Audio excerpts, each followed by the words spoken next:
being in acting and modeling, I started pretty late, but I'm a big believer in God's season.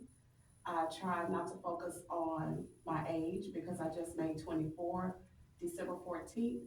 And so I just look at it as it's God's timing. I think it's always been something in me that wanted to act. Mhm. I watch a lot of TV and I would find myself saying, you know, I could do that role. I could play that part. And so God opened the opportunity for me this time, I think around about last year, that I started like kind of doing research and things like that about acting and modeling. And Miss Niecy Dobbins gave me my first acting opportunity.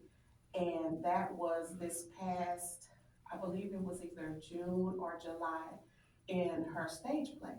And so I was a background person, but then she also allowed me the opportunity to host.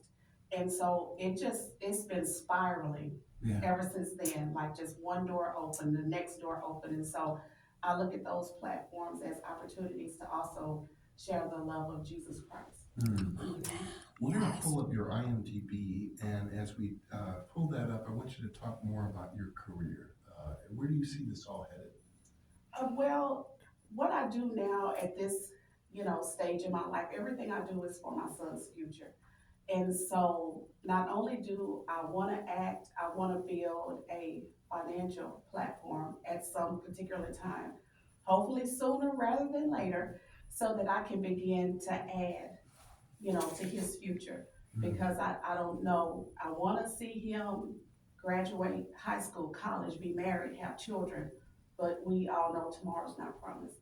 And so I would like to see this eventually turn into something that's, you know, financially fitting for my son's future. Sure. Mhm. Since we're talking about your son, you wrote a book. Yes.